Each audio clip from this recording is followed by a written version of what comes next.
All right. Hello, hello, hello. Welcome to the Black Brain Trust. Today is Monday. Today is our space and technology show.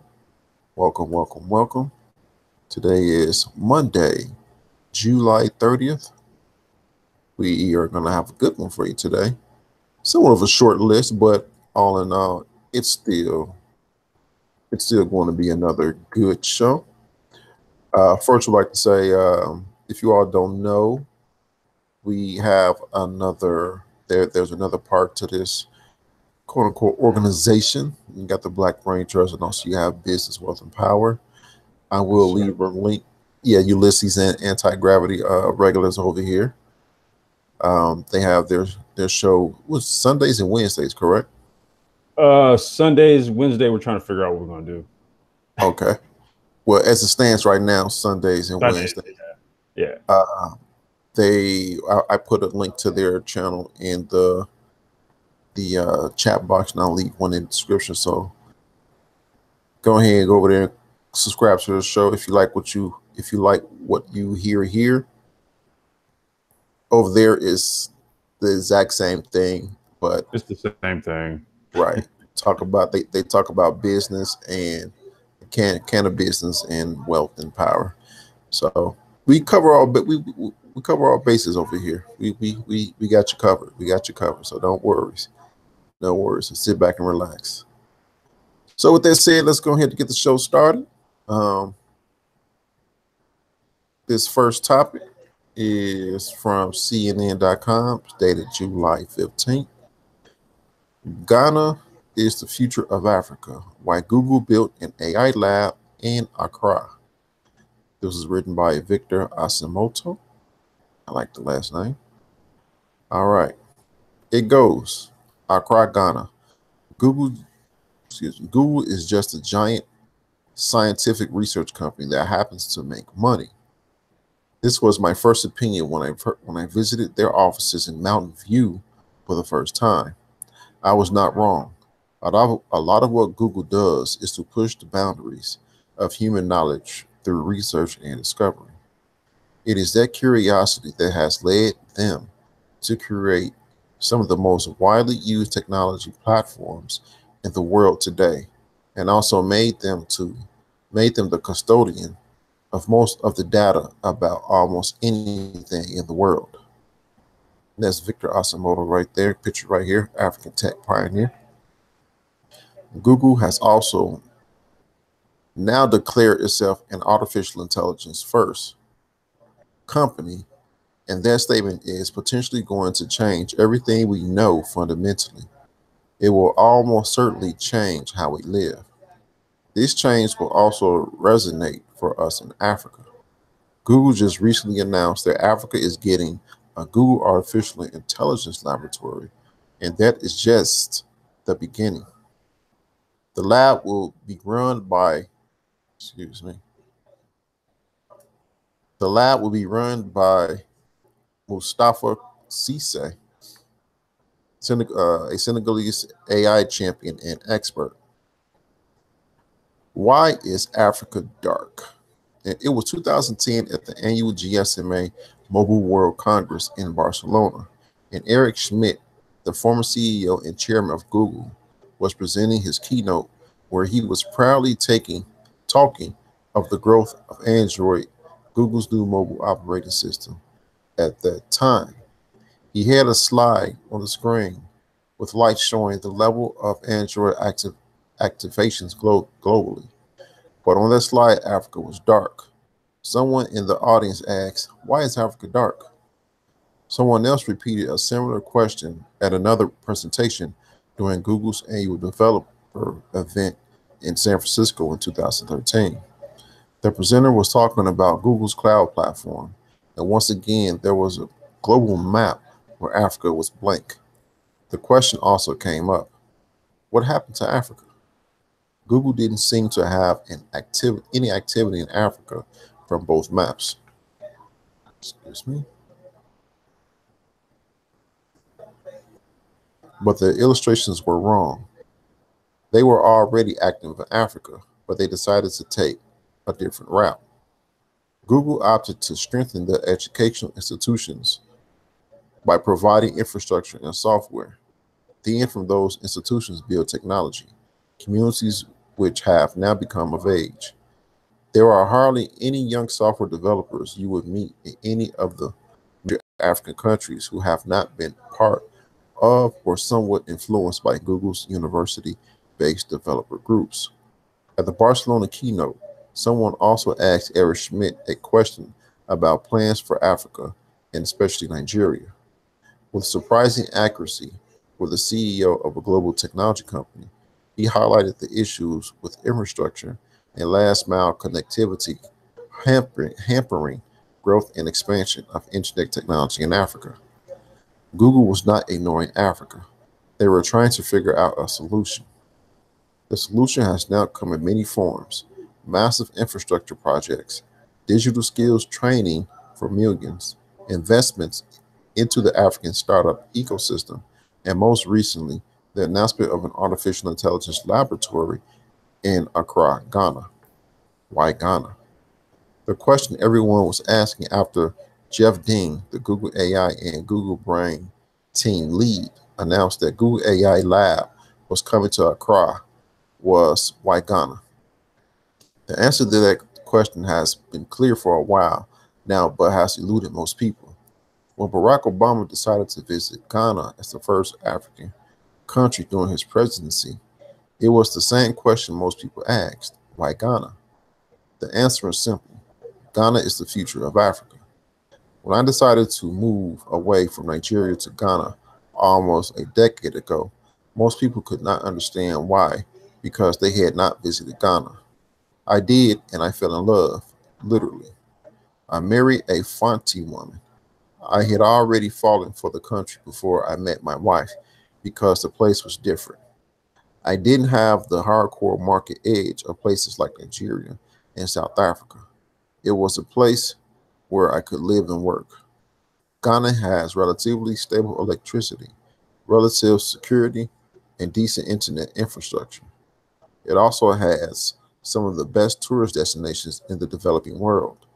Also, all of this is present without any hype. I moved our business there and didn't look back ever since. This choice is in spite of the challenges the country has gone through in recent times. I have remained and it will also continue to do so. Google probably, however, has different reasons for choosing Ghana, and Jeff Dean tried to explain that it had to do with the robust network of academic institutions as well as infrastructure. Google has been a significant investor in strengthening those institutions and the infrastructure around it. An Alphabet subsidiary named CS Squared, spun out of Google, has quietly been laying an extensive fiber optic backbone in Africa and Kampala to help solve the last mile internet problem that Eric Schmidt mentioned in Barcelona. The internet speeds I get in the office and at home in Accra are now comparable with California speeds. Ghana has also become a melting pot for education in the sub-region over the years because of the relative stability of the country and the high standards of its institutions, such as the high regarded Ashe University. The foundations of Ghanaian education are about the strongest in the region. It is not uncommon to see people from non-English speaking countries traveling to Ghana to learn English and for their education. There is also a steady education pipeline between Nigeria and Ghana, in spite of historical ups and downs between both countries. Faced with the declining education system in their country, many Nigerian parents are opting to send their children to school in Ghana. Building African talent is one of Ghana's strongest points, and this central location also makes it a great business hub for those who want to expand to Francophone Africa and Africa's largest market, Nigeria. The proximity to Nigeria, yet relative sanity and organization are the main reasons why he moved. Lagos is just an hour away. Why artificial intelligence in Africa? Africa's global reputation has suffered over the years for many reasons: hunger, famine, disease, poverty, and foreign aid are things that are typically associated with Africa in people's minds in other continents. The consistency of conflicts and lousy leadership has also not helped. Artificial intelligence in Africa seems to be an oxymoron in this context, but Africa is the last frontier. Africa probably has more secrets about humanity than anywhere else in the world. And it is those secrets that computer programming that learns and adapts, which is how Google describes AI, can help to uncover. Interestingly, some of the best AI talent in the world is already of African origin. They are either working on applied AI projects right from Africa or many other developed markets. One of those people is Omoju Miller, who has a PhD in cognition and study and works at GitHub in San Francisco. According to Miller, the African context is very different from Mountain View or Zurich. The kinds of innovation Africa needs is similar to the innovation practices we have seen coming out of China. Companies like Alibaba and Ant Financial, she said. These are companies that are responsible for inventing entire markets that serve the world. That is the kind of innovative thinking we need in Africa. Google AI can play a role in helping us get there, Miller added. Miller is right. China is not sleeping on AI either. The highest usage of Google's open source machine learning libraries globally come from China. A lot of innovations are also now being built there with the help of machine learning. Artificial intelligence and machine learning will not just open up markets, but also help to create new ones. Eric Schmidt, in a recent talk, mentioned that majority market share models are now much more possible with AI. It is now Africa's turn to do what China has done. The African context, when added to machine learning and artificial intelligence, has the potential of bringing up new solutions for humanity and create new markets. Google is helping us get there by giving us their full support. There was a long, interesting article. Artificial intelligence and machine learning in Africa. It said it's a lot of young. We all know that Africa's population pyramid is up. I think it's up, right side up, which means the majority of its youth is 35 and below. So, majority of its youth is millennials and Generation Z. So, it's a lot of potential in terms of people getting their education in artificial intelligence, blockchain, deep learning, machine learning. So it's a lot of potential there, but it's just in Ghana / Nigeria. And they also said they're laying fiber optics in Uganda. But all in all, it's a good start. I like reading these type of articles. Anybody else has any comments on this article? Yeah, well, the article pretty much hit the nail on the head. So there's an innovation rush right now for Africa because Africa has a supply and demand issue, for technology development because they're starting from a position where you don't need the old industrialization that America was built off of. What you need now is the fourth industrial revolution coming into Africa, and that's coming through coding and artificial intelligence and machine learning.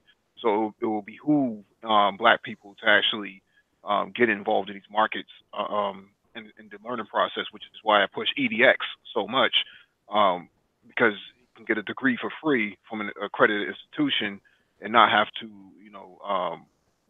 even come out of your pocket for like community college and things of that nature. So now is the time for us to build up that skill set and actually export yourself into the continent itself and kind of be a roving consultant and as well as an expat. Yeah, I was going to say also to kind of speak to what the article was mentioning there. There's just the upside for development is just so much more higher than pretty much any other place that you could think of, right? That's resource rich, and that's as large as the continent of Africa. Africa is.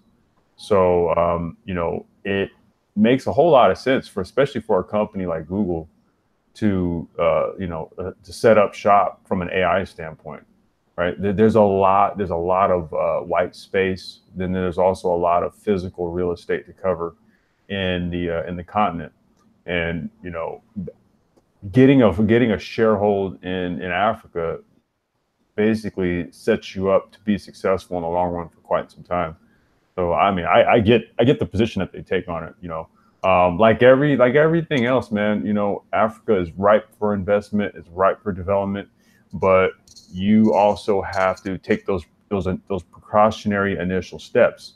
So I think in the article you had mentioned something about where you know there was like black spaces on a map or something like that, and Google really didn't speak to it when, in all actuality, they had targeted Africa as a major business and technology source.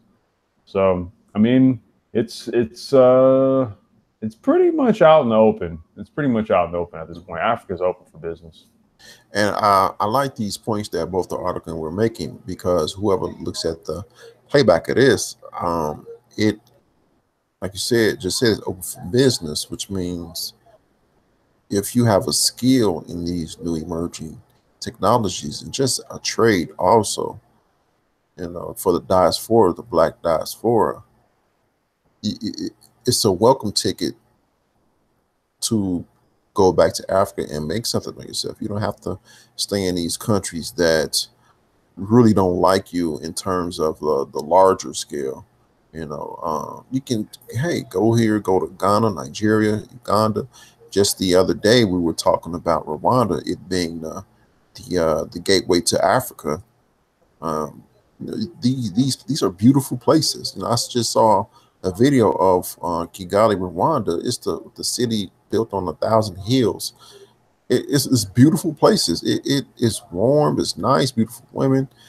Beautiful atmosphere. These no longer is the narrative of, oh, you might get killed over there. Don't listen to those people. Find out for yourself. Go on YouTube. I'm sure you have some type of African person you work with. Ask them about. Ask them. I know of a nurse.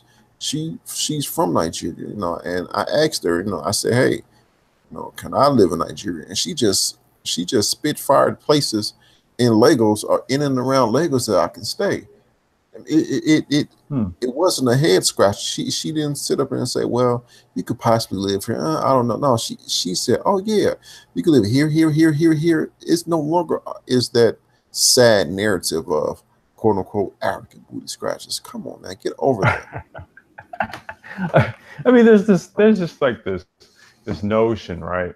You know, we don't give our African counterparts, we don't give them, oftentimes we don't give them the same level of credit for creating culture and civilization for themselves as we would largely like to have here.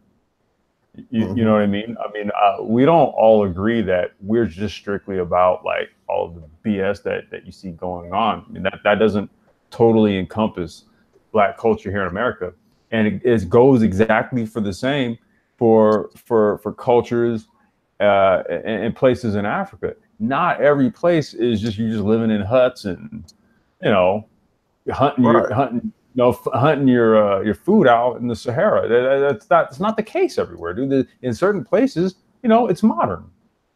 Yes, Africa has modernized centers as well. So, you know, I just want to say, just lose the ignorance. Just lose it as soon as possible. I agree. And so, let's get on to our next article. Our next article comes from Digital Trends. This is from their emerging tech section. And the article goes, December launch. December space launch could make Israel fourth country to land on the moon. Okay. And the article goes, in an age in which the high-profile space stories and competition typically involve companies like SpaceX, Boeing, and others, it's easy to forget that it used to feel like more of a national rivalry. summoning memories of the US and Soviet Union from the height of the space race. One country which clearly hasn't forgotten those Halcyon days, Israel, which announced its intentions to be the fourth country to land a mission on the moon after the US, Russia, and China. With this goal in mind, it's planning to launch an unmanned spacecraft in December as a collaboration between Israel Aerospace Industries and the nonprofit organization SpaceX. The launch will take place from Cape Canaveral, Florida. The two companies behind the launch have raised $88 million from private donors to fund the project over the course of the past 8 years. Their diminutive craft is a little over 5 feet in height and tips the scale at 1,322 pounds. It will take around 2 months to reach the moon, with a target date of February 13, 2019. No launch date has been announced. The launch of the first Israel spacecraft will fill Israel in its 70th year with pride, said SpaceX. President Morris Khan, it is a national accomplishment that will put us on the world's map, on the world space map. SpaceX was previously part of Google's Lunar X Prize competition, which promised a $20 million prize for any non-governmental organization able to land an unmanned spacecraft on the moon by 2014.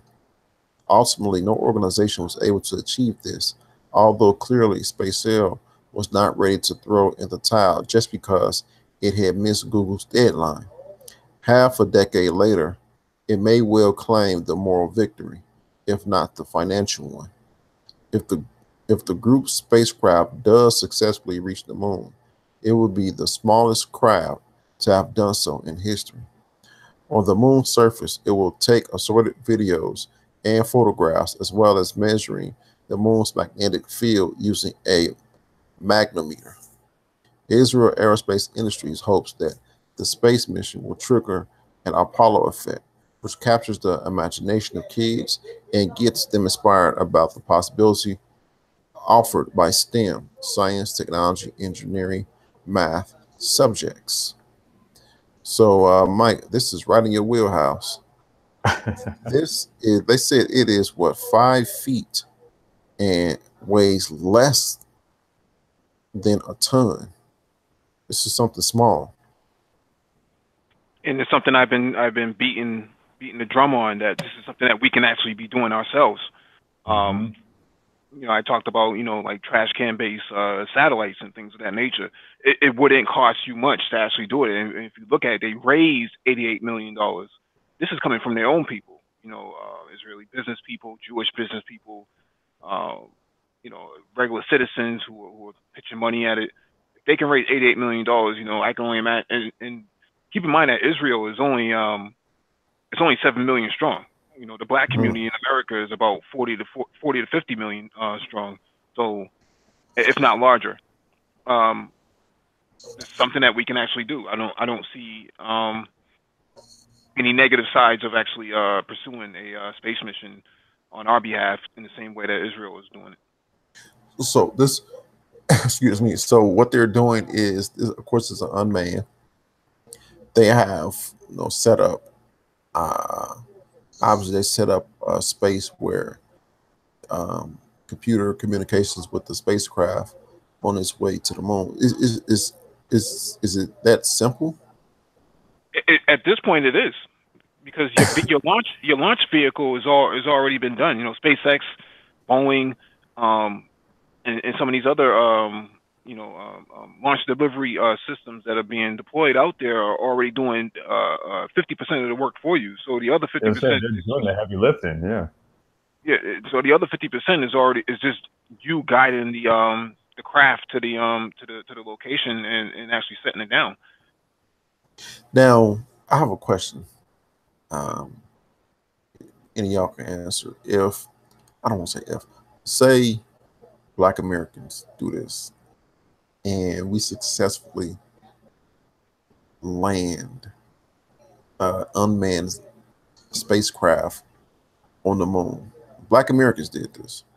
Mm-hmm. Obviously, it will strike pride in young Black children. But Black Americans did this on their own as a nation within a nation. Who can,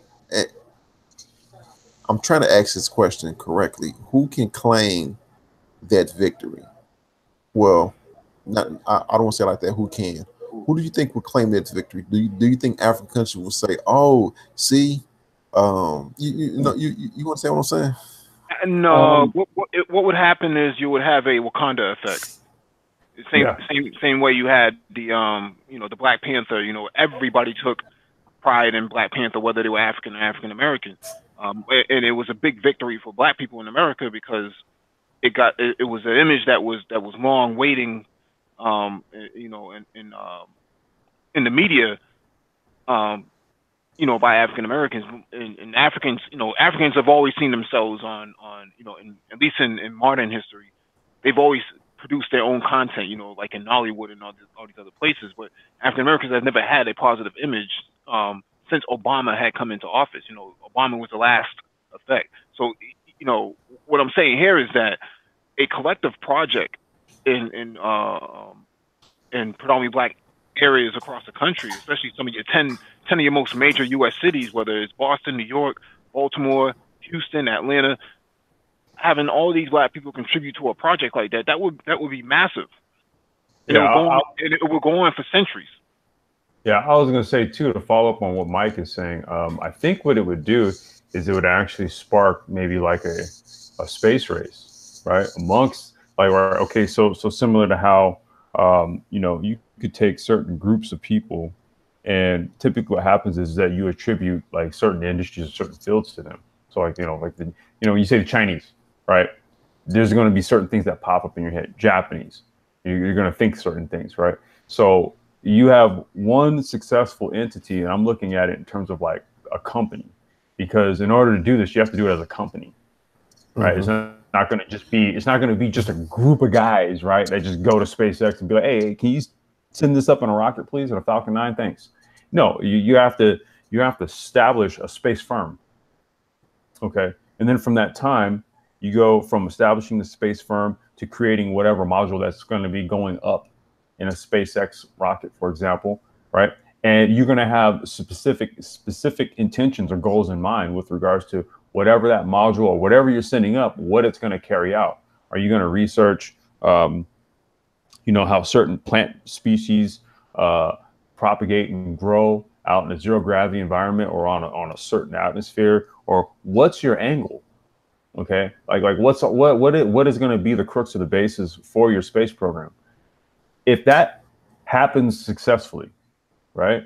It's just like what Mike said. The Wakanda effect happens. All of a sudden, everybody they go off that platform, but then they inject their own ideas. Well, maybe I can create something to send up for this. Maybe I can send it up, or we can send this up and create it for this. And there you go. That crescendo effect happens. Now let me ask you this, since you said that. We launch something and successfully lands on the moon, and it collects samples, soil, dirt, rock, different an array of samples, and it comes back to us. Can we then leverage the samples that we collected? And I'm asking for your thoughts on this.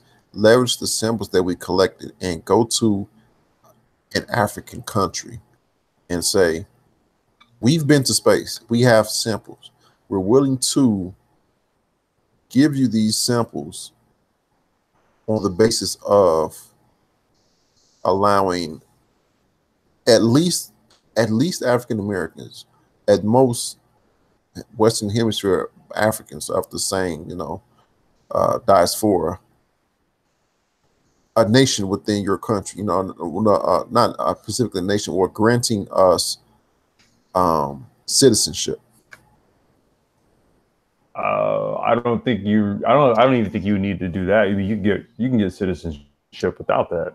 I mean, if we were to, if we're to take some sort of space assets, right, to the continent, in my view, it would be strictly from an industrial standpoint, an industrial purpose. Now, if that's the angle, then typically citizenship and all those types of things are to come right along with that. So it's kind of part and parcel, in my view. Because on top of because I'm thinking about on top of the samples, we have the know-how. You just seen it. We know that we have the know-how of getting up there and coming back. So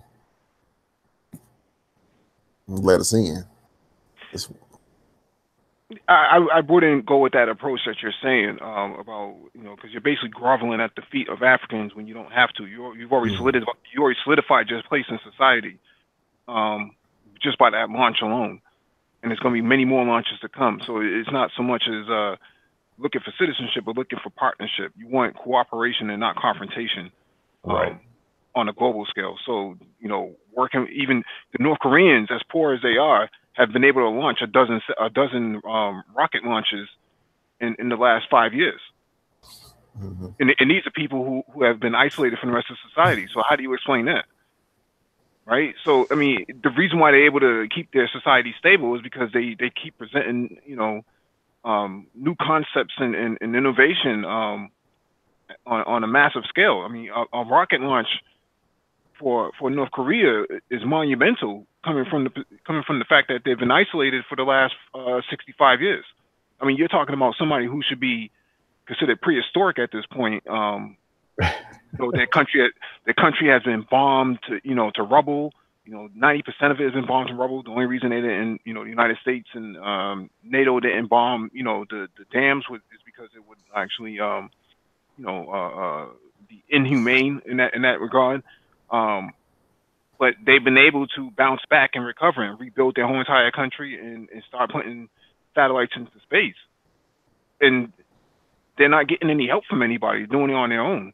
So what I'm saying for African Americans, for Black people in America, is that we should be doing more. We should be doing way more. Absolutely.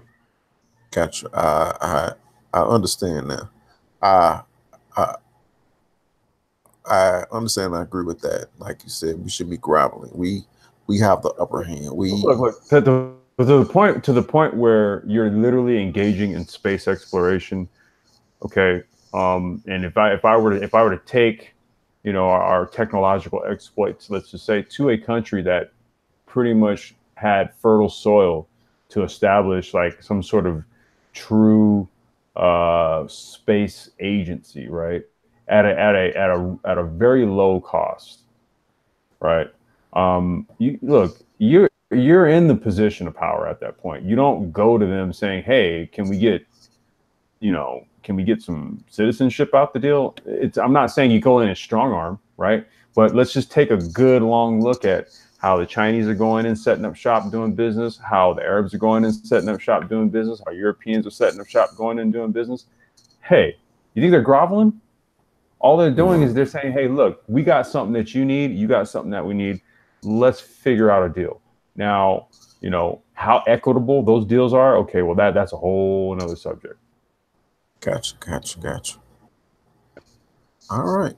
Hey, I'm glad we brought that ideas to the table, because now we are able to think about this. Yeah, it's something to think about. Right. It is something to think about. All right. This next article comes from electric.co by Fred Lambert, dated July 12th. Excuse me. All electric and autonomous logging truck unveiled. For every segment of ground transportation is gradually being converted to electric propulsion, and now a startup is going after logging trucks. Today, Swedish tech startup Einride unveiled the T-Log, an autonomous and all-electric logging truck. The vehicle was unveiled at the Goodwood Festival of Speed in the UK today, and it is building on Einride's previously unveiled T-Pod truck. Robert Flack, CEO of Einride, commented at the unveiling. Quote, Enright is constantly pushing the boundaries of autonomous and all-electric vehicles in our ambition to lead the transition to a suitable transportation system. With the T-Log, we've created a vehicle that can withstand the rigors of a demanding environment. It is uncharted territory for us, but also an enormous market for battery-powered AVs, end quote. The company claims that it can travel 200 kilometers or 124 miles on a single charge, thanks to a 200 kilowatt battery pack. Here's a prototype T-Log unveiled today. Look at the pictures here. I wonder how big this thing is for it, if it to carry logs, because I know logs can get very long, depending on what kind of trees is being cut down. And I'm guessing these long stilts are where you connect the cables to keep them down. I was gonna say, it looks like the logs up in between the stilts on the truck. The logs are gonna probably get stacked up in maybe rows of like anywhere from like 3 to 5 or something across, and you just stack them up. I mean, now that's the reason why. I mean, it basically has the platform of a semi truck. You know, have you ever seen a logging truck, right? For example. However, if you remove the cab, which is what they essentially did, they have basically like the drive unit, the electronics, the controller, all that stuff in that front portion where it looks like the front of a semi, but you notice there's a complete cab missing. I see what you're saying. So yeah, you're going to just basically stack the logs up in these things, and I can see them basically like daisy chaining these things. They load up like 4 or 5 of these things at a time, and they just daisy chain. That's an interesting idea. Now, also, let's see here. As for the autonomous driving technology, Enright says that it is using NVIDIA Drive self-driving platform, and that it can not only work autonomously, but also be remote controlled. They explain how it enables a design without a cab. Quote, it has no driver's cab, but can be remotely controlled by a human operator from hundreds of miles away using Phantom Auto teleoperation safety technology designed to provide robust, minimal latency telecommunications, even with 4G. No driver's cab enables a smaller vehicle, increased capacity, loading capacity, greater flexibility, lower production costs, lower operating costs, and optimized energy consumption, allowing the T-Log to run solely on batteries, even in difficult environments, end quote. Enright has released a timeline for production or a price target, but they mentioned that the lack of driver cab will make the trucks cheaper to produce. Here's a spec list released by the company. The loading capacity is 15 Euro pallets. The range is 200 kilometers on one charge. Top speed is 85 kilometers an hour, electronically limited. Battery capacity is 200 kilowatts. Size is 7 by 2.5 meters, approximately. And weight is 26 tons. Wow. How big is this thing? 26 tons fully loaded. And that's the end of the article. Play the video while you all talk. How big is this thing to 26 tons is? Well, they said 26 tons fully loaded. So Yeah, you're talking fully loaded. about, yeah, with payload. So those are some big trees. I mean, the majority of the weight on that thing is battery, is basically battery and motor, and the steel frame. But at 26 tons, like you can see from the video right there, look how many logs are loaded into this thing.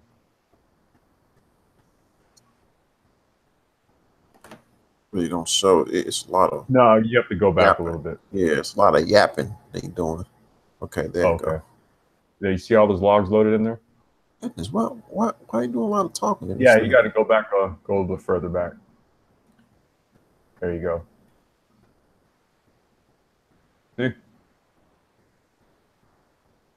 So you can. There's more. It's more efficient to load logs that way than to have like a diesel truck, and then you have like a trailer payload behind it.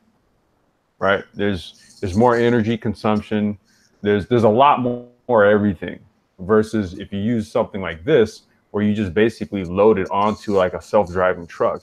You remove the cab and you just load all the logs onto the truck. That's space savings. That's why I was like, what you could do is you can actually daisy chain like 3 or 4 of these, and you would actually carry probably like 2 to 3 times the payload than if you would just take 2 traditional diesel trucks and then just load logs onto those. I'm trying to find. I guess he went to the event. Yeah, the Goodwood Festival. Yeah. What's the Goodwood Festival?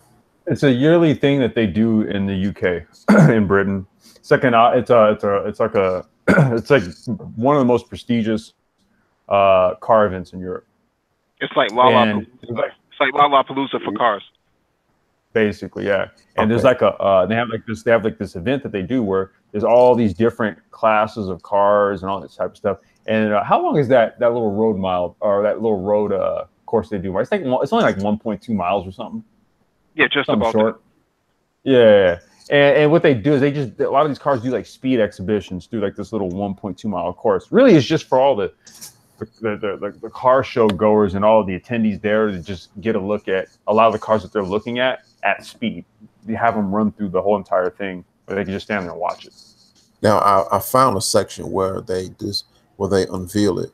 I'm ask you all to mute up so when people looking at the playback, the hangout goes to the person's avatar. I'm playing it now.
All right, yeah, that looks nice.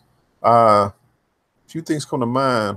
That bed, I would imagine that bed has to be durable because when I say that, the reason I say this is because when the machines drop the logs onto the bed, they're not going to do it softly. So I wonder how sturdy that's going to be. Two, I noticed the logs are perfectly sized, and I wonder what if they're going to have different sizes trucks, small, medium, large. And the daisy chain point you brought up, Ulysses, complex was a good, really a good point.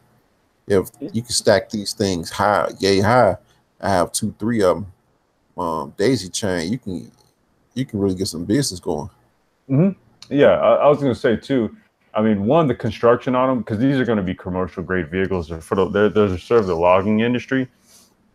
They're basically going to be built to kind of like the same ISO manufacturing standards that say like logging cranes and all that type of stuff, industrial saws and all that have to be built to. So there's going to be a specific ISO specification that it'll have to be built to in order to carry out what it's designed to do in an industrial environment. The other thing also that you were talking about with regards to the log sizes are standardized. Okay. I forgot what the length of them are, but what they do is they have like these robotic saws, right? Where they'll even debark them and then cut them to length, and then the crane goes and then puts it into the trailer, or in this case, it would be a truck.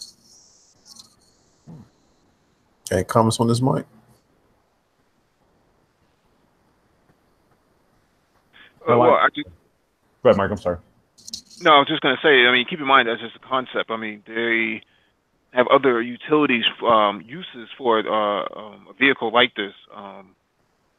You're talking about Penske trucks and U-Haul investing into things like this. Budget. It's just for right now. I guess the law concept kind of makes sense, but when you start to think about it from a supply chain standpoint, somebody like Walmart is definitely going to invest into something like this. Oh, yeah. I can even see airports using these types of things. Oh, that's a good one. With the luggage? Yeah, with luggage and all that stuff, or to move or to tow airplanes. That's a good one. Like autonomously. And imagine the efficiency with that. That's what I'm saying. It's like I said, once you see a proof of concept, that's when the imagination can then say, okay, but we were just talking to this about the space exploration, right? We say, okay, well, what about African Americans? What could they do? It's like, okay, well, it's like the Wakanda effect. Once you see a proof of concept, then you can look at it, analyze it, and say, what else could I use for that? And the next thing you know, start going down a slippery slope, man. Space is the limit. Now, hey, Lionel, I did post a link kind of associated to this over in the chat. So that Mike mentioned it, I think, on a previous hangout. So that video, the link I posted, that's the Robo Race, the autonomous race car that ran at Goodwood, the same event that truck was at. Okay, let me excuse me. Let me get this up. Hold on. It's a good hangout so far. Okay, expand this. Goodwood, West Suffolk, England. It's a minute long. Let's, before I play it, let's look at it from the beginning, make sure we don't miss nothing here. And go.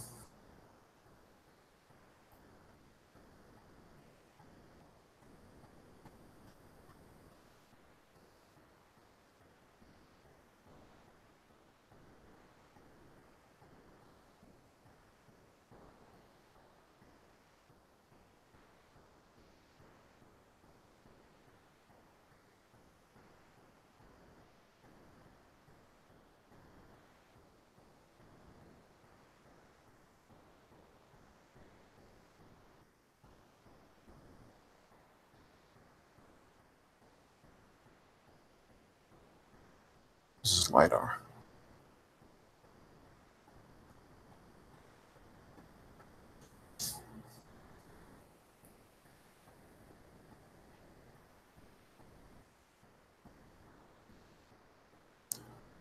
All right, that's pretty cool.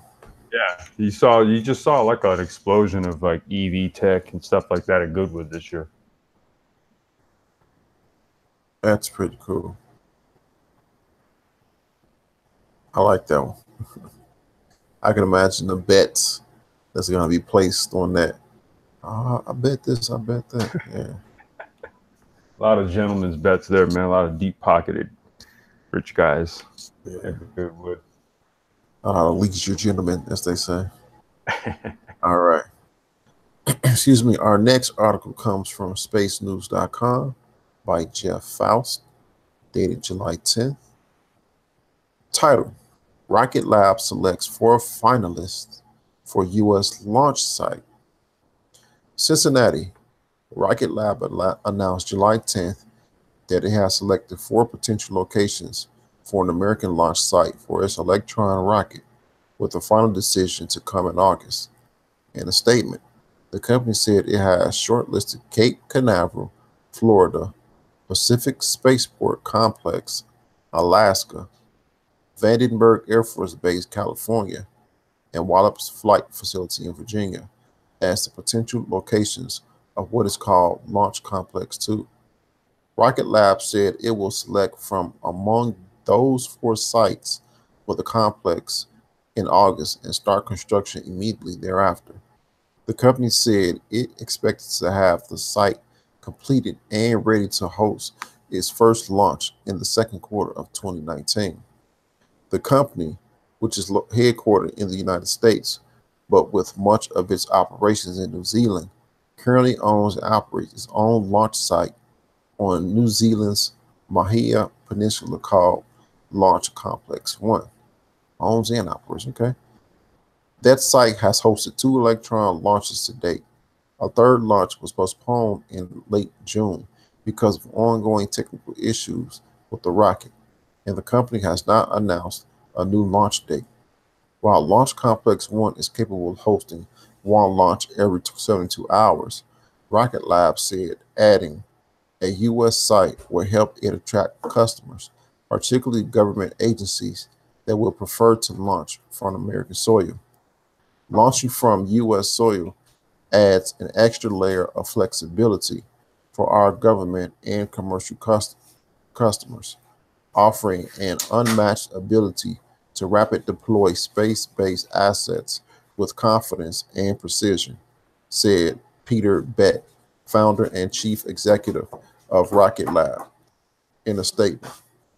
The 4 launch sites offer different options for Electron launches. Cape Canaveral and Wallops are best suited for launches to low and mid-inclination orbits, while Alaska and Vandenberg are used for launches to sun-synchronous and other high-inclination orbits. The company said it will use current and anticipated manifest demand for specific orbits as one factor in the selection process. Other site selection factors include construction and operation costs and regulatory issues. All 4 sites have been making efforts to attract business from companies like Rocket Lab that are developing small launch vehicles.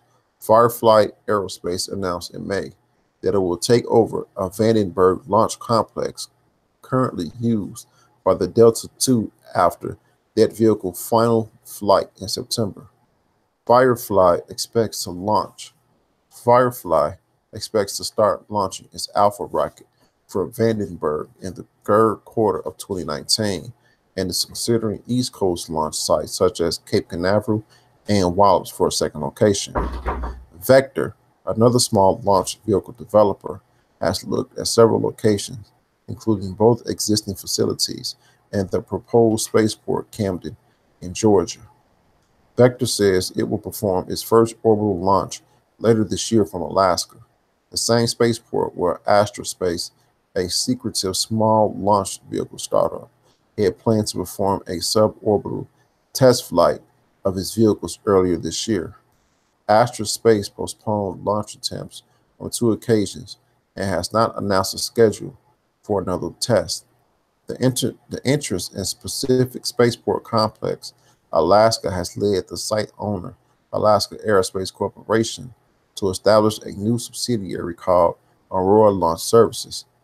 In a July 6 statement, Alaska Aerospace said Aurora would be the exclusive provider for launch services at the spaceport. In an email, Craig Campbell, president and chief executive of Alaska Aerospace, clarified that Aurora will provide services to launch providers, such as launch operations and related personnel, and not operate its own vehicles.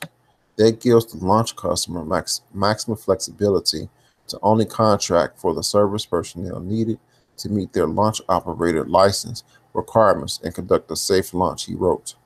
The goal is to provide ultra-low-cost launches services for our customers. In its statement, Rocket Lab said it will construct its own infrastructure for Launch Complex 2, rather than using an existing facility at the selected spaceport. Less than a year ago, though, Beck didn't sound eager about revisiting the process of building a site after his experience with Launch Complex 1. If there's any rocket complex out there planning on building a launch site, I thoroughly advise against it, Beck said in a presentation at the conference on small satellites on August 2017 at Utah State University. It's a huge program. I know more about compaction of gravel than I ever intended to know. All right. This article really answered my question. Well, it didn't answer my question. It answered a question I may have had in the future of, let's say we did go through with launching we as Black America did go through it launching a rocket, where would it be from? And in this article, it said there are locations that are open for business that we can go to and say we want to launch our rocket from here, and we'll pay you. That's all I have to say about this article. Anybody else? It doesn't necessarily have to be what Rocket Labs is saying, but if I remember correctly, during the BRICS summit last week, China and South Africa actually are working on their own space exploration program coming out of Africa, and they're going to be launching satellites right out of Africa. So, I mean, South Africa, which is, I think it was Cape Town or something like that. They're building a facility right now with with like 48 telescopes or something like that for extraterrestrial exploration or something to that effect. I have to see if I can find the article, but it proves a point that at this point, the new rockets that are being built can be launched from anywhere. I think SpaceX has a barge that they're able to launch some of their rockets from. Yeah, I saw that barge. Yeah, SpaceX isn't only launching them from barges, but they're also returning on the barges as well.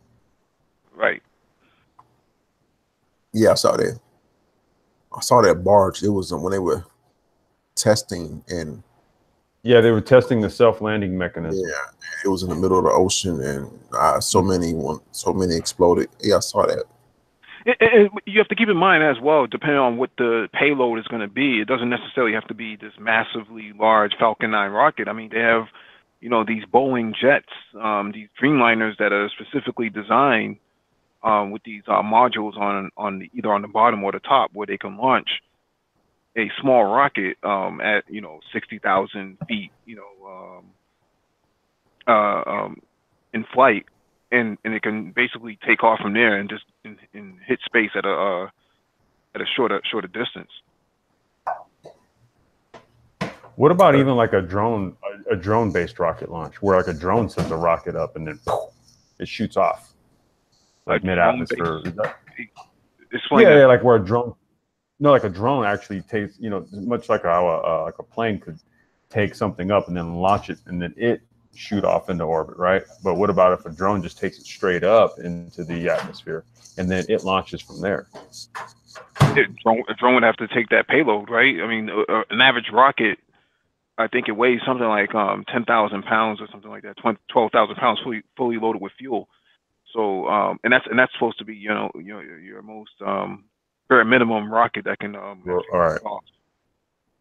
I'm thinking about maybe more like it's not like a real small rocket, reconnaissance type rocket, research, data collection rocket, something small. You're talking about a LEO. Right? You're talking about low Earth orbiting. Mm-hmm. Mm-hmm. That's exactly what I'm talking about. Yeah, I knew to call offhand.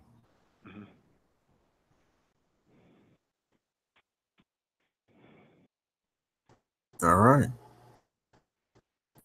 Let's get to two more articles, two more points on the docket. Now this one, someone blew up my email earlier this week with this video. I'm not gonna say. Oh, that someone would have been me. Yeah, I wasn't.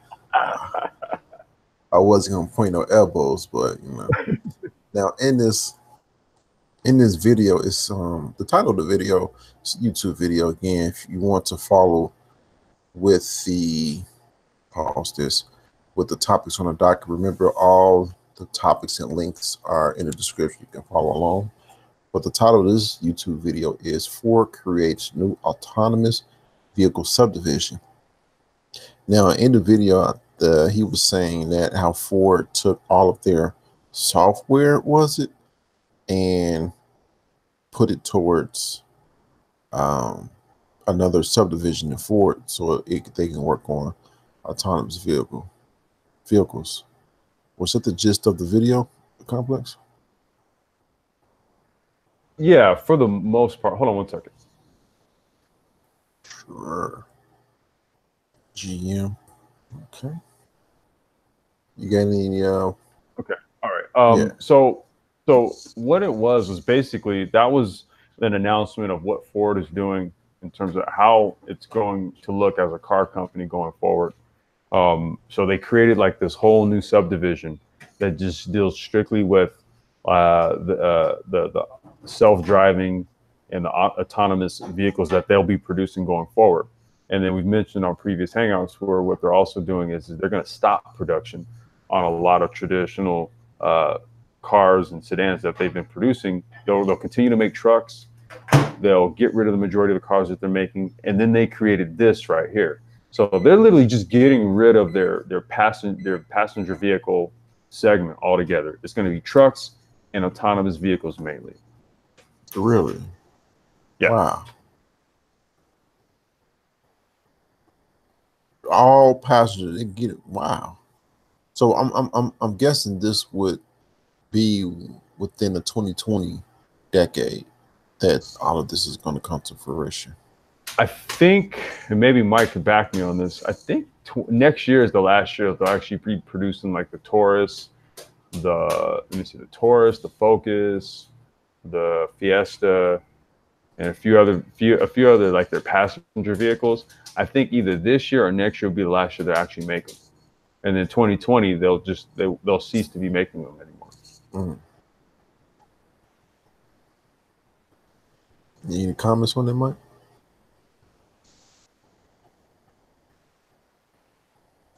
I think he might have stepped away for a second. Okay. No, I'm here. Oh, okay. Well, I think Ulysses pretty much covered 90% of what should have been covered on that. But this is where the industry is going. If you look on Ford's website, in the career section, you'll see how many positions have just opened up.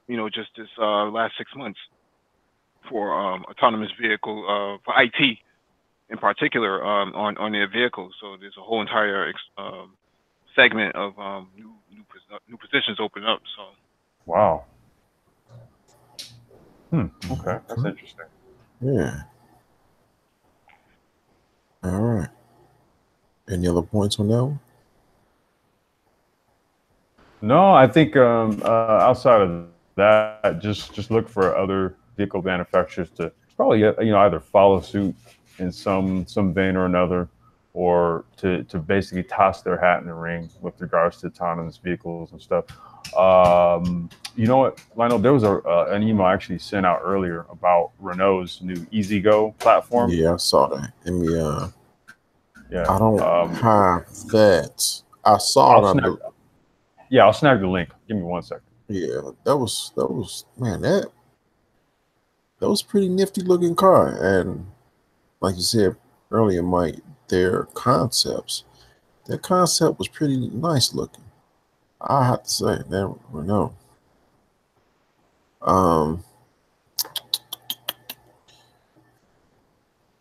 They're getting that's a big leap. That once I just posted it. I just posted it right now.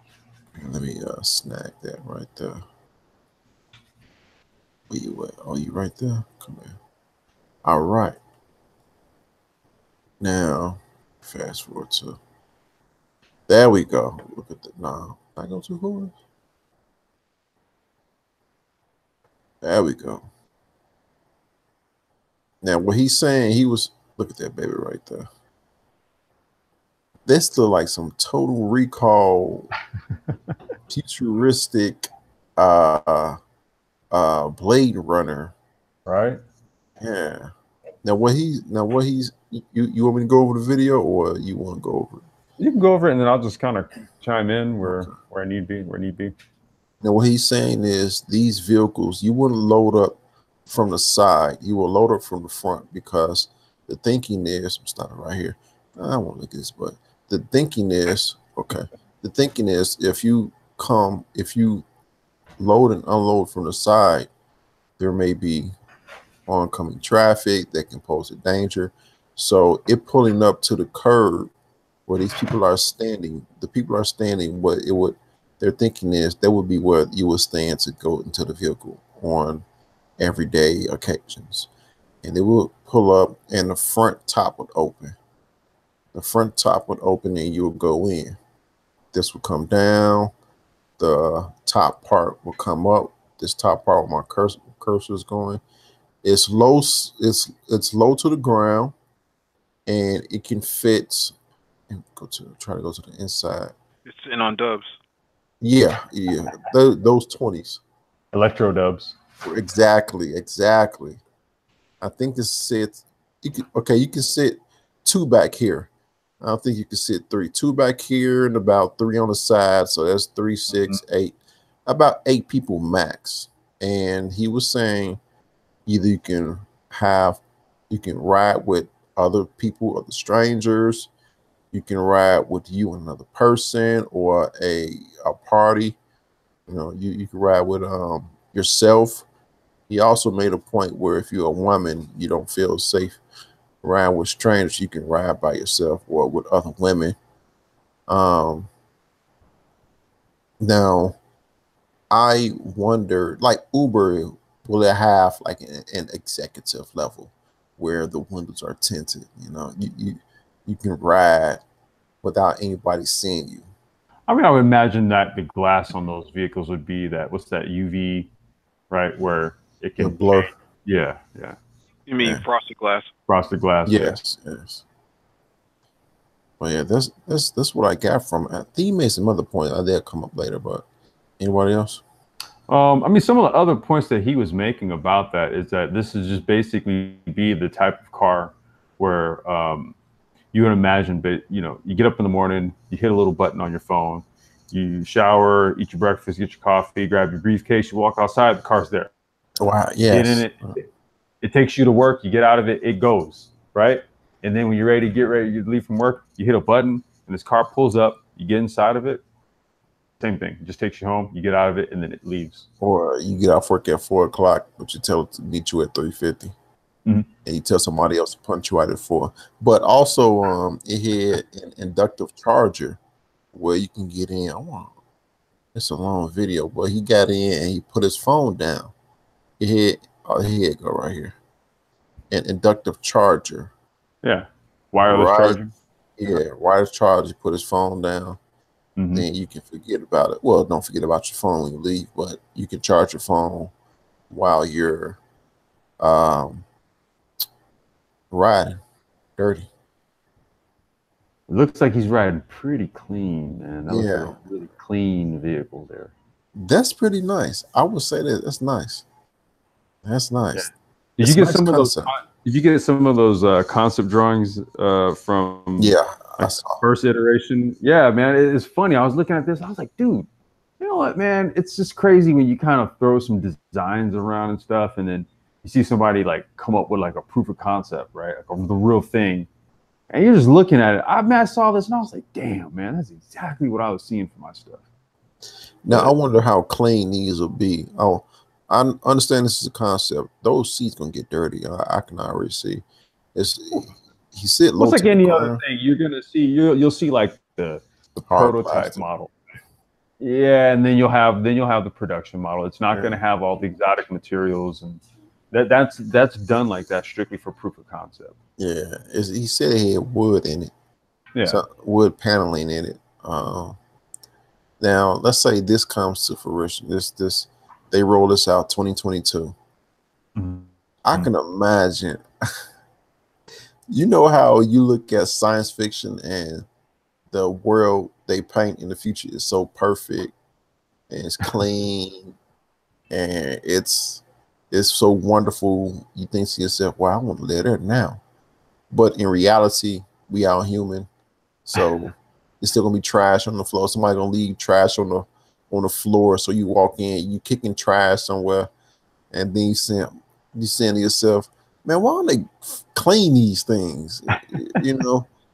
You're thinking from a urbanized Western perspective. You have to understand from other countries like Germany and China and places like that, they're very authoritative.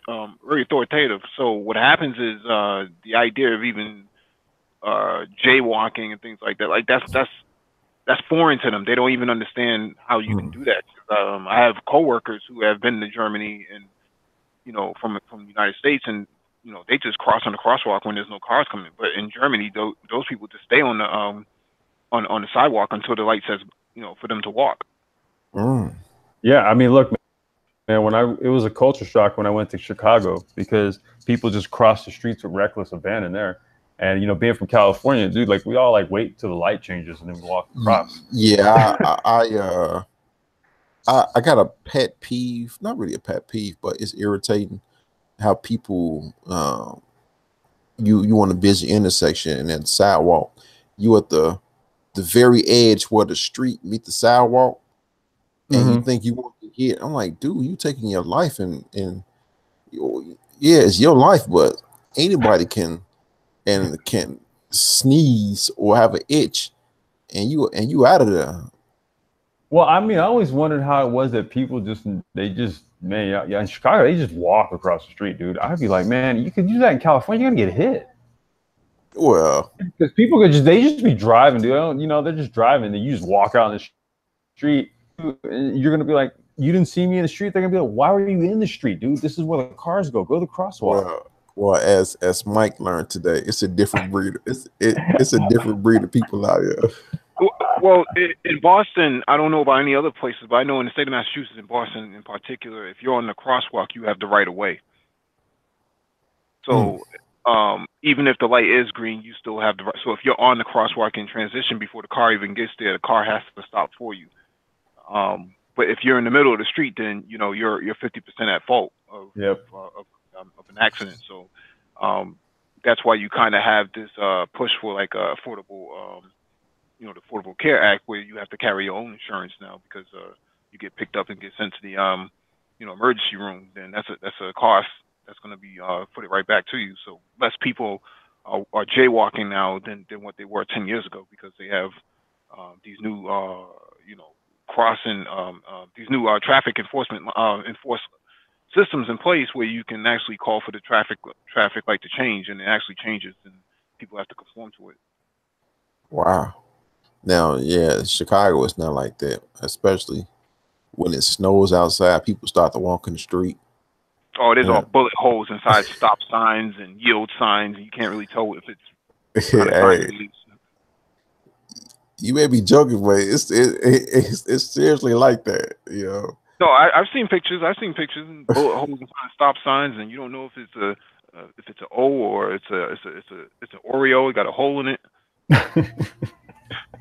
It's seriously like that. Like, you know what? Chicago is wild business, bro. I love my people. And when I say my people, I'm not talking about Chicagoans. I'm talking about black folk. I love my people, but sometimes you scratch your head and just say, why was you walking the street knowing it's a car coming and you thinking, and I know what they're thinking. They're thinking, I wish they would hit me. And it's like, come on, man. Look, no, don't be a nigga. Please don't be a nigga today. Don't wish that upon yourself. Yeah. Oh my God. I love black folk, but this is why you need a autonomous car, man. Well, thinking in that westernized American thought, that floor is gonna be littered with gum and spilt juice. And somebody not gonna be that right there is not gonna be like that's some eating in there. Yeah. I'm telling you what's gonna happen, especially Chicago. 50 bags of chips in there.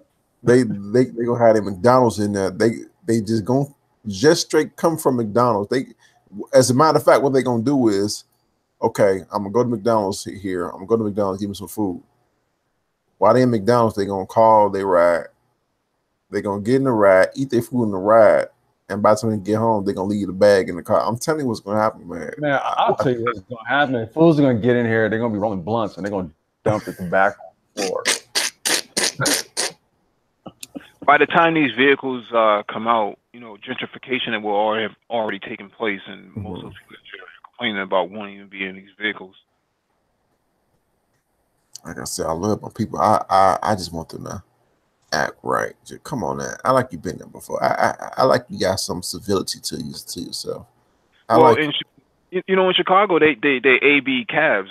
You know, they call for a cab, and then, you know, cab takes them to a destination. And as soon as it gets like close enough to their destination, they jump out and they run. They don't pay for the cab. I'm not gonna say they don't. I know, you know, hear stories. It's like, oh my God, come on. I put a link to Ford's careers page. Oh yeah, I was gonna say, can you post that? All right, let me we can kind of go through. I think it's like 2 or 3 pages. Okay. Let's get to this last link. This last oh, okay. Last article. Yeah, last article. It was stuck on my tongue. Last article, then that'll be part of the open hangout, because we only got like an hour left, so that could be part of the open hangout. I'm sure it's some juicy tidbits in there. All right. Now this last one, kind of like she's saying, I saw this one. The name of the YouTube video was "Unearthly Meddling: Russia accused of banning Black astronauts from missions." Now, even though it has that title to the video, it's misleading. It's straight misleading, because Russia, whoever listening to this, Russia taxis American astronauts to the International Space Station. Mm-hmm. So even before American astronauts get to the Russian rocket, the U.S. NASA, the America already knows who's going up. So even before these Black astronauts work to get to the Russian rocket, America sifts them out and say, no, you're not going. So the title is misleading. You know, Russia is not banning Black people from going to missions. America is.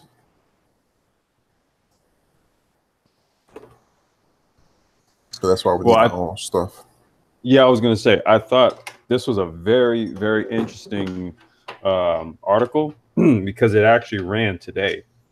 Mm-hmm. And what I was going to do was I was going to follow this actually over the next couple of weeks, kind of do some digging, see who she is. And I didn't get a chance to really do it today, but yeah, because it seems as though on one hand there was going to be this. From how it's sounding, right? And this is like some initial stuff I've been digging around in. There was going to be this I guess you could say this media hit piece on Russia about how they rejected a Black astronaut, right? So from what I've been reading, my early takes on this is Russia actually jumping ahead of that and basically saying no. Before that runs, we need you guys to know something. Yes, there was a Black astronaut that was supposed to be on board some of our flights here. Mm-hmm. However, you guys never sent her. That's a shame.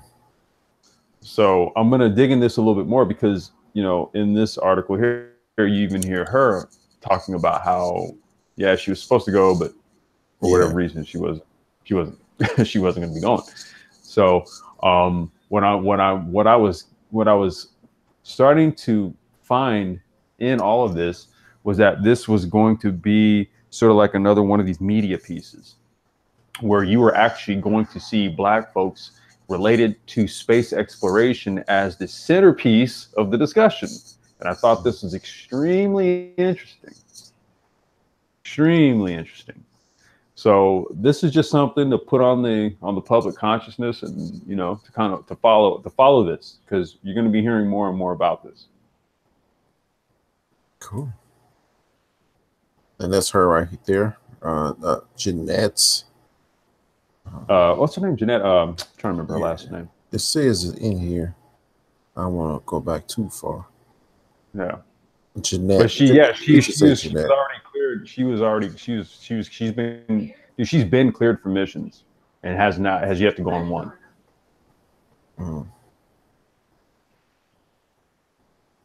Yes. She'd be the second Black woman to go since what's her name? Jameson. Yeah, Jameson. Where is she at? I don't hear nothing from her. She, from what I recall, I think she's a professor now. I think she's teaching. I think she's teaching now. So we can hire her when we do our, space exploration, because she's been out there, so we can hire her. All right, now, Mr. Mike, can you walk us and everybody that is viewing the playback, walk us through this? So this is Ford's careers page, and their headquarters are up in Detroit, but there's other satellite locations listed. So if you look at the page, you'll see all types of positions that have been posted, and there's about 237 positions there, or what they consider to be opportunities. If you look at, if you scroll down the page, I know.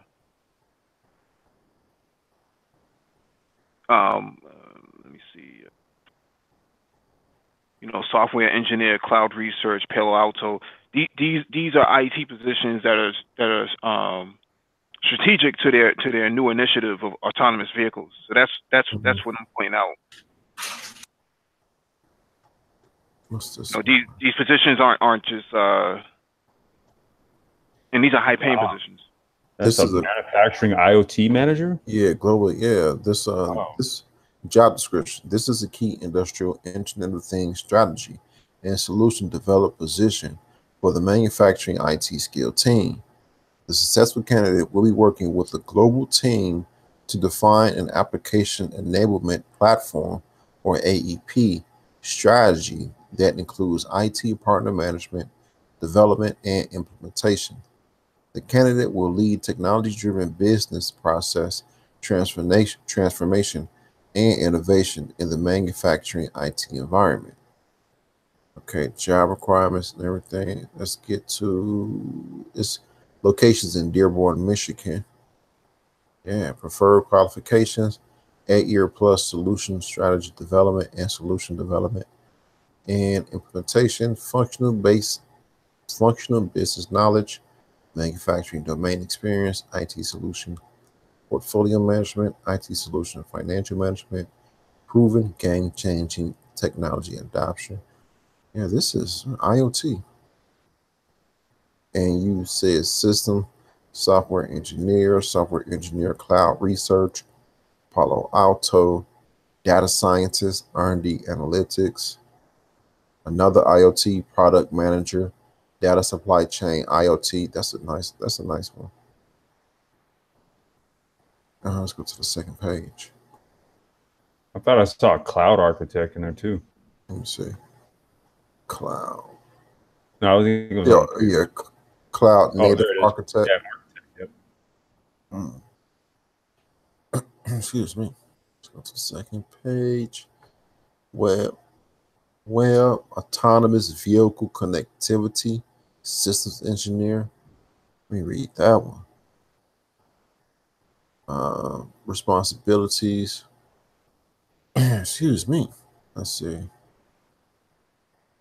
Jobs responsibility: research, evaluate, and recommend state-of-the-art technologies used in autonomous vehicle connectivity.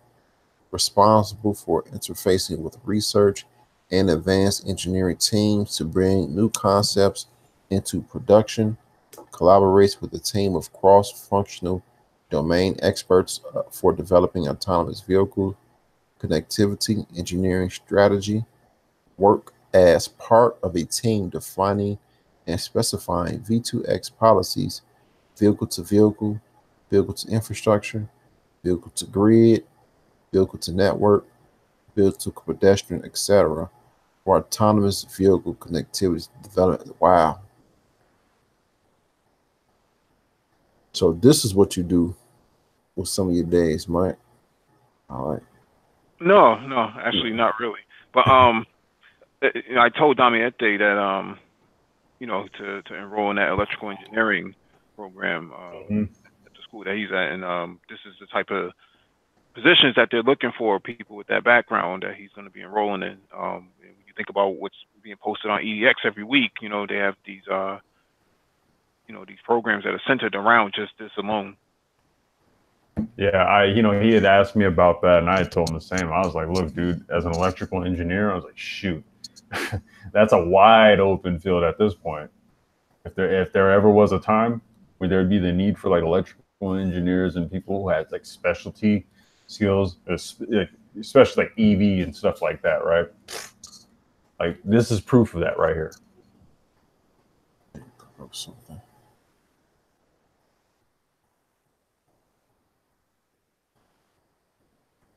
Nope. All right. Hey, go back to. Okay. Yeah, there's some nice job titles here. No, it wouldn't be blockchain. It would be something else. It would be listed as like you know, some kind of like security role or something to that effect, or some kind of security developer. But it wouldn't be in blockchain. If you kind of scroll through the pages, you'll see like different terms that they use. All right, let's get to it. Cybersecurity, threat intelligence, Hadoop developer, you know, that's working with databases. Software development senior, operation analyst. Excuse me. RNA chase connectivity as the engineer specialist, connected vehicle systems engineer, power electronics packaging engineer, senior interaction designer, UX designer, UX senior interaction designer, product manager. Go ahead. No, I was just going to say UX is user interface. Okay, user interface. Junior software engineer, global autonomous vehicle strategy associate director, cybersecurity engineer, ADAS system engineer, emerging analytics, smart city software engineer, process coach. Oh, okay. Maintenance process coach, research engineer, headway features owner, and modeling engineer, mechanical engineer, occupational health, really, MPNL supervisor, audio applications engineer, engineering technologist, autonomous vehicle and control systems, and functional safety engineer, embedded software technical design review engineer, connected vehicle. You know, I was going to say that position that the autonomous vehicles position, like you can get certifications from Udacity, you know, micro degrees and stuff like that, and you can key right into those type of positions. Now, I have a question. Let's go to autonomous vehicle and see the. I would say preferred qualifications. Now, let's say I go to I get my autonomous vehicle certification and a micro master's program on EDX.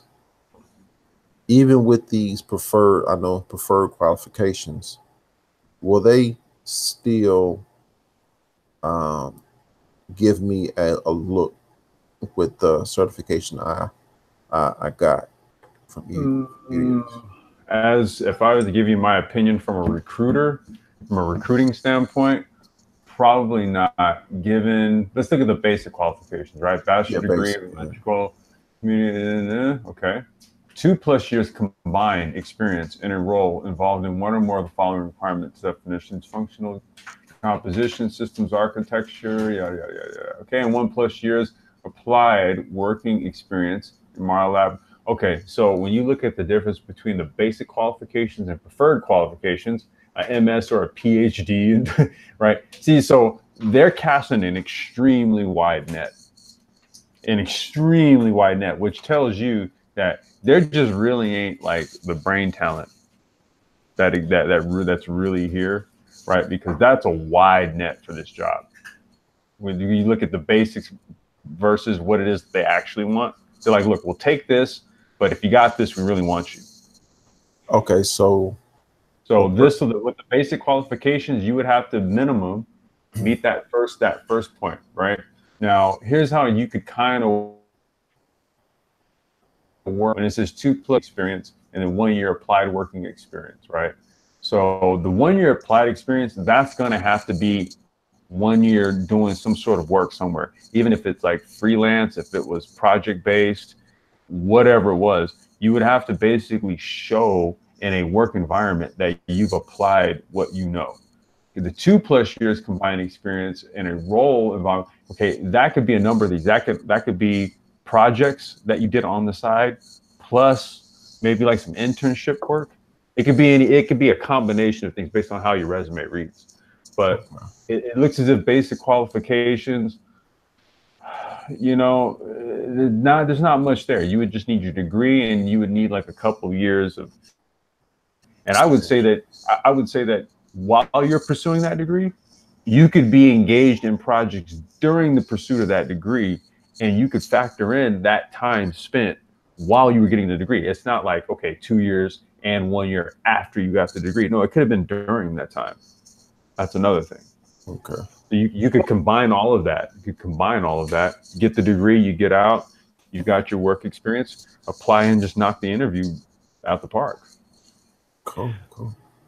Most of the time you're applying to these roles is because either you know somebody on the inside, or you got referred, or someone evaluated you, either through LinkedIn or Monster or some other role, some other site. When I was doing undergrad, I did what we call a capstone, which is basically your dissertation, but basically you're producing a real world scenario. You're produced with a real world scenario, and that you have to come up with a solution for, and your ability to provide a solution to a real world scenario is going to determine where you go after that, because people who are evaluating you are actually from these big Fortune 500 companies. So that's how they do their recruiting on the side. And it also prepares you for interview as well. So when you're working on the capstone, that's about, I can guarantee you, it's about maybe 3 to 4 months just on one project alone, and that's not uncommon. That you either do it by yourself or you do it on a team. But either way, you're trying to produce a solution. When I first started undergrad doing computer engineering, we were just tossed into a room with other students, and we had to evaluate. I think it was like a Humvee or something like that. And we were asking, how would we improve upon the Humvee's design, at the drop of a hat. And you only had like 10 minutes to really come up with an answer. Okay. So those are the type of scenarios that they throw at you. The ability to think on your feet is what they're grading. Gotcha. You all want to go do some more jobs on this? Yeah, I will go through a couple more pages. It's only a couple pages left. Okay, let's go do that. I wouldn't read off all of them. I would just read off the autonomous vehicles ones, so the IT ones. As I was reading, I was thinking about that. But it was one, the nurse. Okay. Let's say here. Autonomous vehicle and controls, embedded software engineer. I read that. Check that out. Say again. Night vision engineer. Oh yeah, Court night vision engineer. Let's see, cloud automation engineer. Autonomous vehicle customer service strategy lead. Oh, that's a nice one.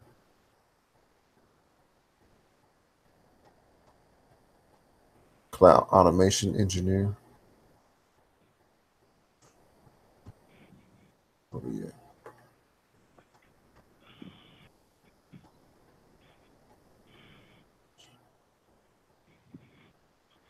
Global Autonomous Vehicle Strategy Associate Director.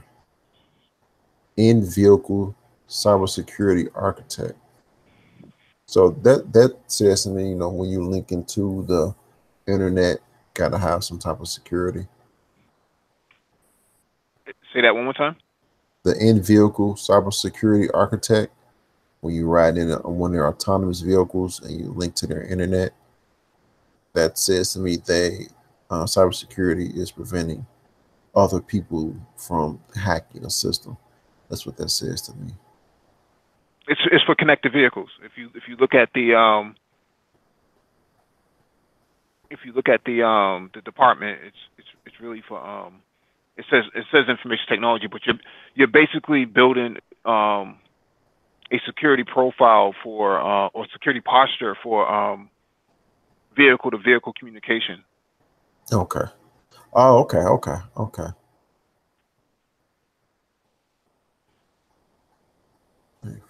Autonomous vehicle systems design safety engineer.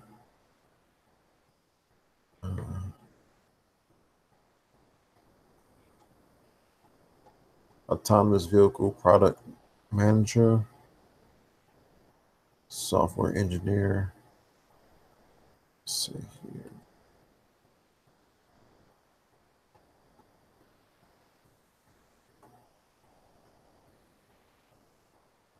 Cloud connected feature owner engineer.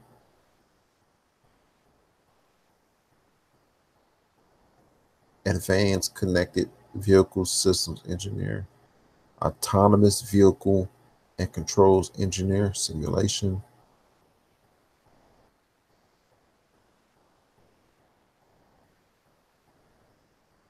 Autonomous vehicles and control systems and functional safety engineer. Excuse me. Autonomous vehicles and controls, control decision / system development. Autonomous vehicles and controls, systems testing and development.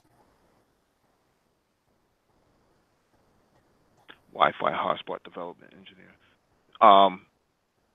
What that sounds like to me is that some of these cars they're planning out their cars to be connected on a network. Mm-hmm. Okay. Yeah, a lot of IT jobs, right, for an automotive manufacturer. Well, yeah, right. That's what I was saying before, and we was having this conversation. I think the other night with actually it was last night with Noah, Anti-Gravity. So Mm-hmm. he was talking about his possibilities out there in Detroit. So Global IT operations, security and database technology manager. Cloud connected feature development engineer. Cloud architect. Cybersecurity policy analyst.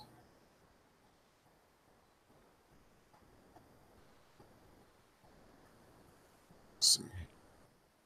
those are people who review standards and that refer back to the government. The government has a body of standards for network security and cybersecurity that you have to comply with. So they need an actual body on it, something like that. Oh, okay. IT cloud architect.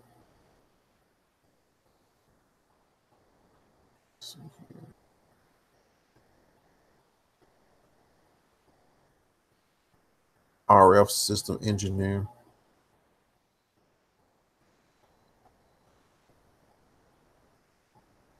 Data scientist, corporate finance.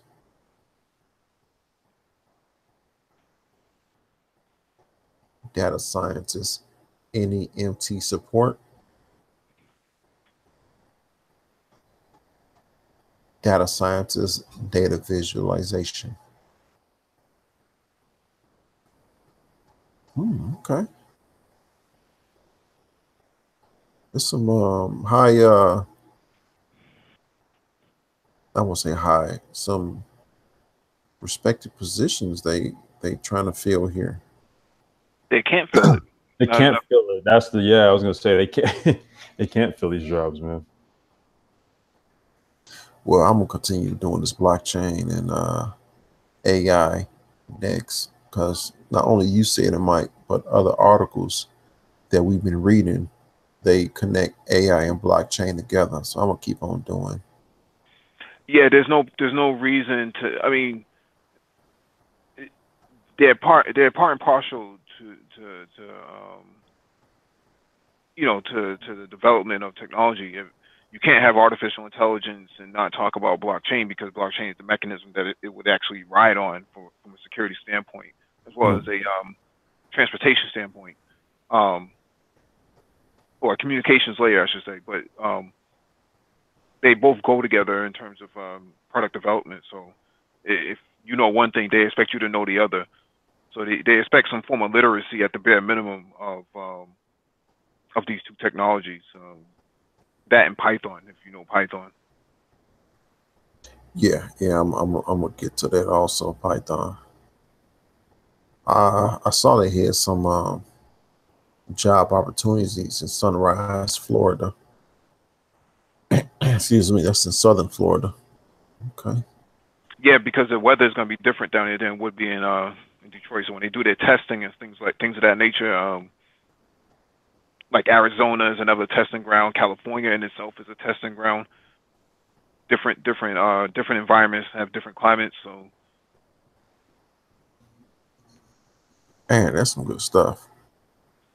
I'm definitely on this. yeah, but and the reason why I wanted us to actually look at it is to kind of get a glimpse at what's coming down the pike and what's already available on the market in terms of opportunities, because some of these roles have been open for the last couple of years. They haven't been fulfilled. Okay. That's yeah. I mean, and if you check, you know, we'll have to maybe even do this another time with maybe like another company, for example, maybe kind of profile what types of career opportunities that a lot of these major tech firms have available. But if you browse Tesla, same thing. SpaceX. Now, I don't think, yeah, I was gonna say, yeah, and SpaceX, man, there's a ton of jobs for SpaceX, but Tesla, I don't think they have as much of a problem finding people as, say, like Ford does. Ford's in a very rogue location. They're not at, right. You know, Detroit is not that. It's not an IT mega powerhouse like you know, California is, because you're surrounded right. by like 10 of the best institutions in the country out there in California. You know, Berkeley and whatnot. So. Exactly. Y'all on these comments, man. Yeah. What happened? What? No, I usually don't read the comments till after the dockets, and I just breeze through them. Oh, okay, yeah. Y'all just been active, you know. I see. That's a good thing. Yeah, I'm not gonna do a rundown of the class, the blockchain class just started in a week. I want to gather the information I've learned from week 1 to current, and then just do a rundown. Now, are you doing the free program, or are you paying for the certificate, the paper certificate as well? I'm paying for the certificate. Yeah, I think that makes sense. Yeah. Because because when you register, it shows you that you can either audit the class and not get anything, or pay for the certificate. I never audited the class, even when I went to you know, for my associates. I never audited. I knew you could do it, but I never did it. I don't know, but it logically you will, you know, want to see if you can do the class without paying for it. Or sometimes people just need a refresh. If you've been out of the game a few years, you know, you get rusty really quick if you don't actually do the work. So. Yeah. But yeah, hey man, y'all got me excited about this. I definitely can admit that. Excited about this. It's a lot of things I don't know. I wasn't in the tech sector heavy as I am in past years. My mind was on other things, but coming into this, just looking at tech videos and getting myself familiar with language and verbiage and understanding how things go together. Yes, it's a slow process for me because I'm just learning, but as that snowball gets bigger and bigger and bigger, I'm starting to put 2 and 2 together once a few things here and there. Yeah, it's you know, your understanding of it it compounds, right? It becomes exponential. So it's like you learn one thing and then you learn about other things, and then you start to see how they connect, and then there's like a greater connection to that once you dig into the connection, right? You start to see like, oh wow, you know, you could use blockchain to do all these types of things for this, Right. not just this one thing, right? Yeah, it starts to unravel. Yeah, I'm trying to push my mind to think of other things to use blockchain as and as I read other ideas want to use blockchain, it's starting to click every now and then. It's, okay, you can use it for that. Oh, that's pretty cool. I wonder if you use it for this too. And you think about it. Now, have you do you have Visio or Microsoft Visio? No, I do not.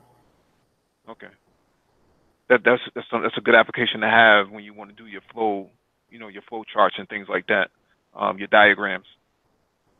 I'll write that down. Microsoft Visio. Oh my.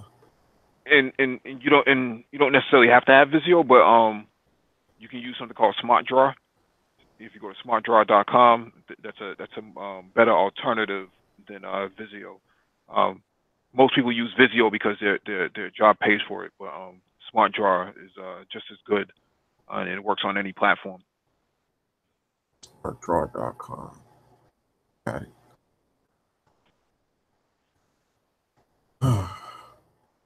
Any other points for the night that you all want to bring up? Yeah, we're good. Yeah, we can go into the after hour.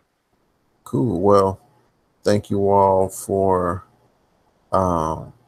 joining. Don't forget to come back Wednesday. We have a doubleheader for you all. Wednesday, we have our geopolitics on this channel. Same bad time, same bad channel.